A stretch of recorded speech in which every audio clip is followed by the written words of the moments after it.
کی انتہا کر دی تو اللہ تبارک و تعالیٰ نے اپنی رحمت کی انتہا کر دی. اپنے پاس سے کہہ رہا ہے بن عندنا. تو ایک ہوتی ہے رحمت دے دینا دور سے اٹھا کر کے, اور ایک ہے رحمت اپنے پاس سے دے دینا. اللہ اکبر. تو جتنا اللہ کے سامنے گڑ گڑاؤ ویسی ہی رحمت آپ کے اوپر ہونے والی ہے. جی فکشفنا ما بہم, وہ بیماری دور ہو گئی وہ, اور ہم نے اہل و عیال جو تباہ و برباد ہو گئے تھے اس سے زیادہ ہم نے ان کو عطا کر دیے. جی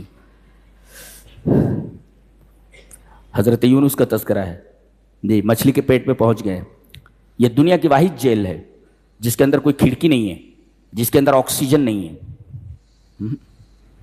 اس جیسی جیل دنیا کے اندر کہیں نہیں. دنیا کی کوئی بھی, ابو غریب کی جیل ہو, گوانتانامو ہو, کوئی بھی جیل دنیا کی ایسی اس طرح کی جیل نہیں ہے. جی جہاں آدمی سیدھے پیر نہیں پھیلا سکتا. جی جی آدمی اٹھ کر بیٹھ نہیں سکتا. جیلوں میں آدمی کم سے کم اٹھ کر بیٹھ سکتا ہے, پیر تھوڑا پھیلا سکتا ہے, دائیں بائیں اپنے آپ کو گھما سکتا ہے. لیکن یہ جیل ایسی ہے نہ تو یہاں کوئی کھڑکی ہے اس جیل میں, اور نہ تو یہاں آکسیجن ہے, اور نہ یہاں آپ بیٹھ سکتے ہیں, نہ آپ یہاں اٹھ سکتے ہیں. یہ دنیا کی خطرناک ترین جیل ہے, خطرناک ترین جیل ہے. اور اس جیل میں پہنچنے کے بعد دعا کر رہے ہو لا الہ الا انت سبحانک انی کنت من الظالمین. ان سے زیادہ پریشان کون ہو سکتا ہے؟ یہ دعا کر رہے ہیں. ایک تو انہوں نے توحید کا اقرار کیا, توحید. اللہ نبی کریم صلی اللہ علیہ وسلم نے ارشاد فرمایا فَإِنَّهُ لَمْ يَدُو بِهَا مُسْلِمٌ فِي شَيْءٍ قَطْ إِلَّا اسْتَجَابَ لَهُ. ان کی یونس علیہ السلام کی دعا کے ذریعے, ان کے وسیلے سے, یہ اس دعا کے وسیلے سے مسلمان کسی چیز کے بارے میں بھی دعا کرے دعا قبول کر لی جائے گی. جی جی یہ حضرت یونس کے بارے میں خاص نہیں ہے, منکر خاص نہیں ہے. جی اللہ نے فرمایا ہم نے ان کی دعا کو قبول کر لیا, ان کو غم سے نجات دے دی. وَكَذَلِكَ نُنْجِي الْمُؤْمِنِينَ, ہم تمام مومنوں کو نجات دیں گے. یعنی یہ بات حضرت یونس کے لیے خاص نہیں ہے, تمام مومنین کے لیے, ایمان والوں کے لیے. پہلے تو توحید کا اقرار ہے لا الہ الا انت, دوسرے سبحانک تنزیہ اللہ من کل نقائص, اے اللہ تیرے اندر کوئی عیب نہیں ہے, دو. اور تیسرے اعتراف بالذنب, اپنے گناہ کا اعتراف, میرے رب غلطی ہو گئی مجھ سے. اللہ اس طرح مانگو اللہ تیرے علاوہ کوئی معبود نہیں, تو تمام عیوب سے تمام نقائص سے پاک ہے. میرے رب میں اپنے تمام گناہوں کا اعتراف کرتا ہوں. اللہ یہ تینوں چیزیں جمع ہو جائیں دعا قبول ہو جاتی ہے. دعا قبول ہو جاتی ہے.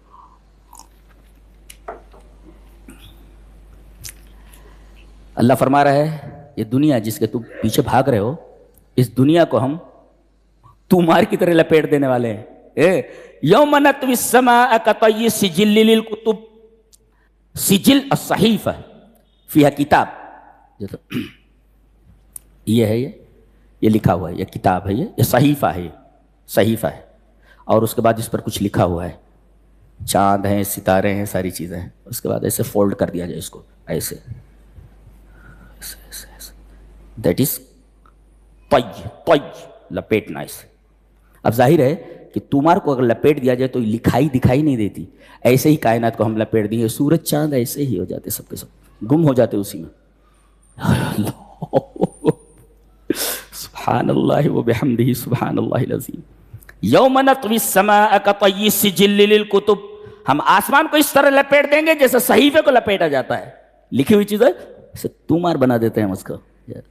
کیا قوت ہے. اس کے بعد سورہ حج ہے. سورہ حج کی خصوصیت یہ ہے کہ اس کو 3 طریقے سے قیامت سے مماثلت ہے. جی 3 طریقے سے. ایک تو یہ کہ قیامت کے لیے جب سور پھونکا جائے گا تو چاروں طرف سے مردے اٹھ کر کے ایک طرف بھاگیں گے, جہاں سے آواز آ رہی ہوگی اس طرف بھاگیں گے. ایسے ہی پوری دنیا سے, ہر کونے سے, ہوائی جہاز سے, پیدل گاڑی سے, کیسے بھی سارے لوگ ایک ہی جگہ جمع ہوتے ہیں آ کر کے. تو قیامت سے ایک طریقے کی مماثلت ہوئی حج کی. اور دوسرے سب ایک ہی لباس میں رہتے ہیں. جی جی اور وہاں بھی مرنے کے بعد جب اٹھائے جائیں گے سب ایک ہی لباس میں رہیں گے. کون سا؟ ننگا لباس, فطری لباس. کسی کے جسم کے اوپر کوئی لباس نہیں ہوگا, سب ایک ہی لباس, وہ فطری لباس ہے. اور کثرت ہوگی, ازدحام. جب 25-30 لاکھ جمع ہوتے ہیں, یہاں تو سب اولین اور آخرین جمع ہیں, تو ازدحام, بھیڑ بھاڑ. تو 3 طریقے سے اس کو قیامت سے مماثلت ہے. لہذا اس کو سورہ کریمہ کو، اس سورہ کریمہ کو قیامت سے شروع کیا گیا ہے، قیامت کے ذکر.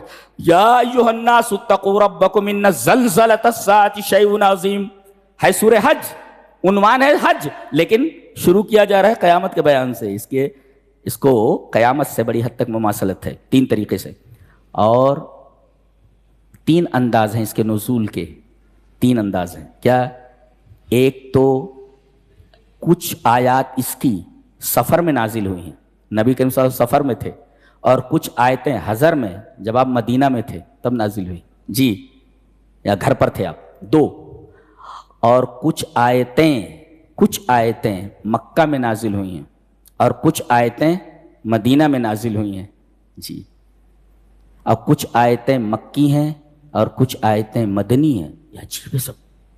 ہاں، یہ 3 طریقے سے اس کا نزول ہے، اور اس میں 3 لوگوں کا تذکرہ کیا گیا ہے اور تینوں کا انجام بتایا گیا ہے. مومن، کافر،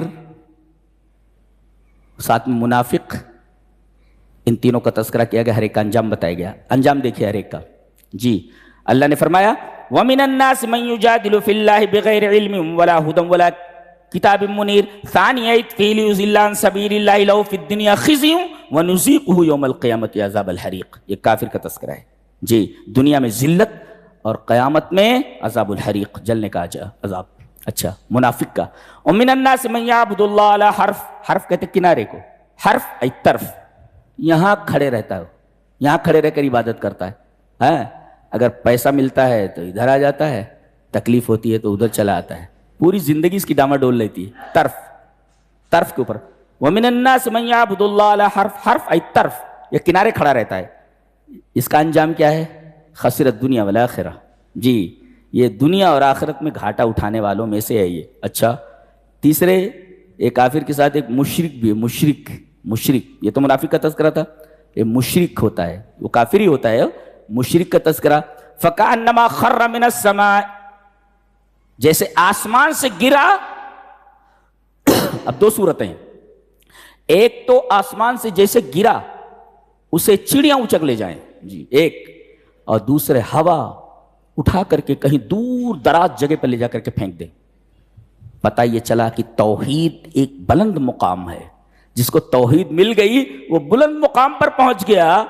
اب وہاں سے اگر کوئی گرتا، مشرک کیا ہوتا ہے؟ توحید چھوڑتا ہے تو بلندی سے گر جاتا ہے. اب بلندی سے گرنے کے بعد شیاطین اس کو اچک لیتے، جیسے پرندے اچک لے جائیں.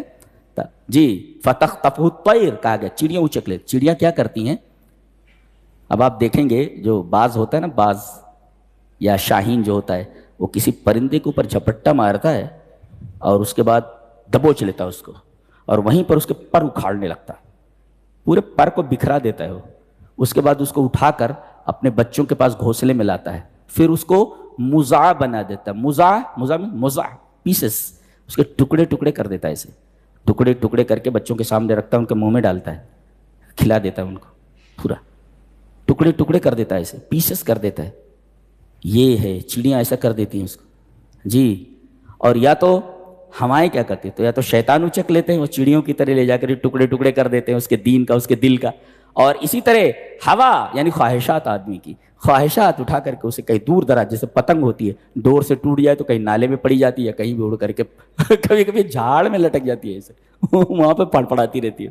تو بلندی سے گرنے کے بعد یہ حال ہوتا ہے، یا تو چڑیاں اچک لیتی ہیں، یا پھر ہوائیں اسے دور دراز جگہ پہ لے جا کر کے کٹی پتنگ ہو جاتا ہے، یا پھر چڑیوں کی خوراک ہو جاتا ہے. یہ خطرناک چیز ہے شرک کی. وَمَن يُشْرِكْ بِاللَّهِ فَكَأَنَّمَا خَرَّ مِنَ السَّمَاءِ فَتَخْطَفُهُ الطَّيْرُ أَوْ تَهْوِي بِهِ الرِّيحُ فِي مَكَانٍ سَحِيقٍ. دور دراز علاقے میں لے جا کر کے پھینک دینا. پھر جنت کا بیان ہے. موضوع ہم نے جمعہ کا وہی رکھا ہے، لہذا اس کو چھوڑ دیتے ہیں. جی جنت کا بیان ہے. اس کے بعد اللہ تبارک و تعالیٰ نے ایک ایسی مثال دی ہے.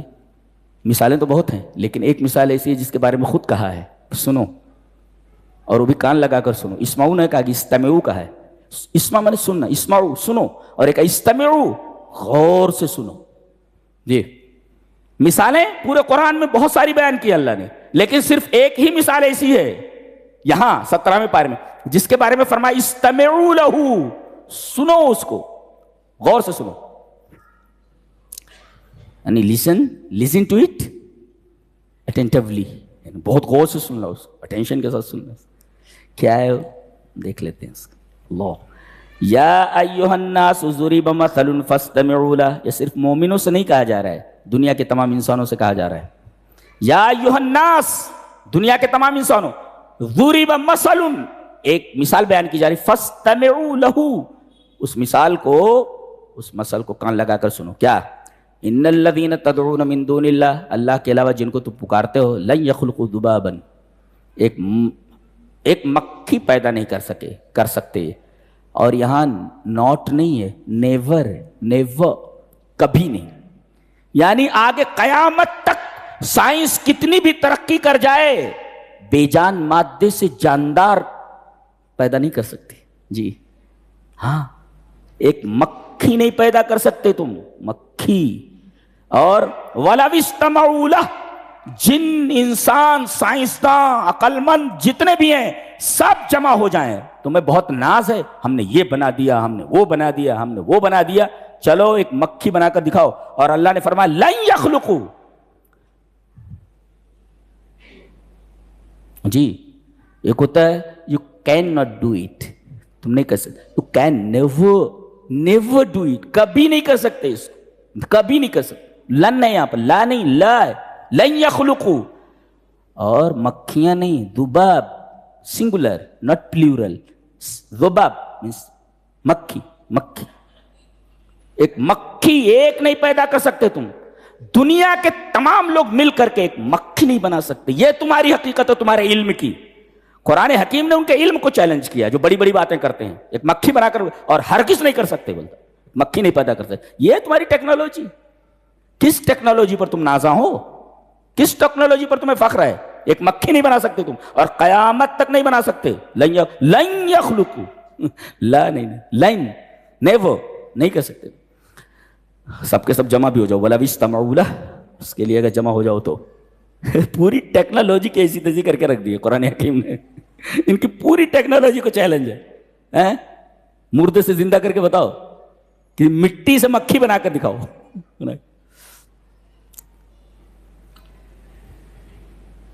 ایک ایسے تھا، ملحد تھا، ایتھیسٹ تھا، وہ کہا کہ کیا ہے پیدا کرنا،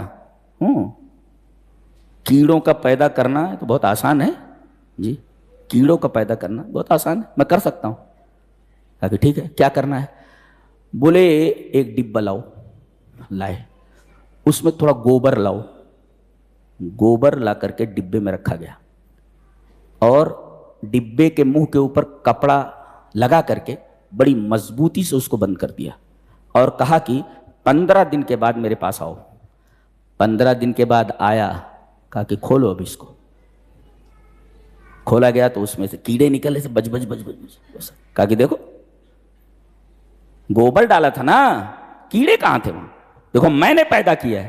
بولے اچھا یہ کیڑے تم نے پیدا کیے ہیں، بتائیے کل کتنے ہیں؟ کتنے پتہ نہیں. اس میں کتنی مادائیں ہیں اور کتنے نر ہیں.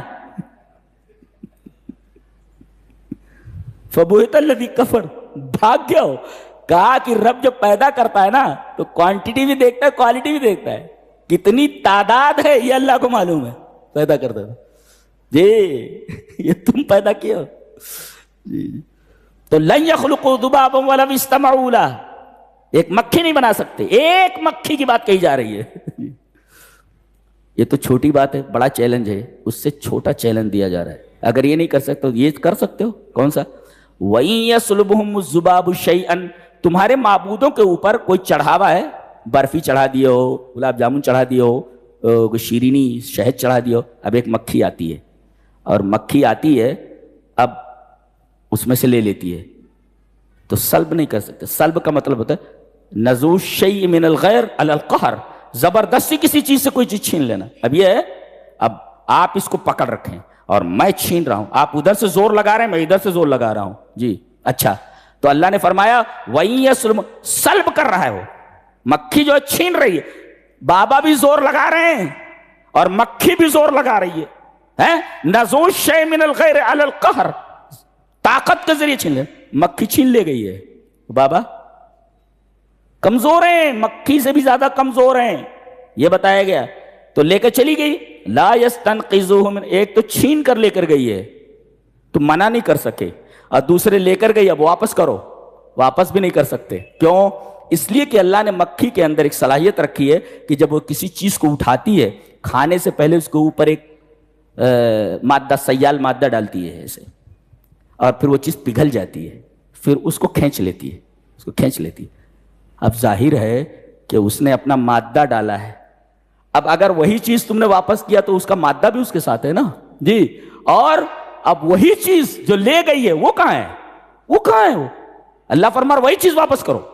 وَإِن يَسْلُبْهُمُ الذُّبَابُ شَيْئًا لَا يَسْتَنقِذُوهُ مِنْهُ, اس سے جو ہے چھین نہیں سکتے تم. ضعف الطالب والمطلوب, طالب اور مطلوب دونوں کے دونوں کمزور ہیں. مکھی بھی کمزور ہے, وہ بابا بھی کمزور ہے, طالب اور مطلوب دونوں کے دونوں کمزور ہیں. یہ اتنی شاندار مثال ہے کہ پورے قرآن میں اس طریقے کی مثال آپ کو کہیں نہیں ملے گی. اسی وجہ سے اللہ تبارک تعالیٰ نے اس مثال کو بیان کرتے وقت فرمایا استمعوا لہ, بہت غور سے سنو, اس کے اوپر غور کرو گے تو تمہیں غیر اللہ کی حقیقت معلوم ہو جائے گی کہ جب ایک مکھی نہیں پیدا کر سکتے تو ہماری حاجتیں کیا پوری کر سکتے ہیں. اللہ اکبر. یہ تھا 17ویں پارے کا خلاصہ. اللہ میں نیک عمل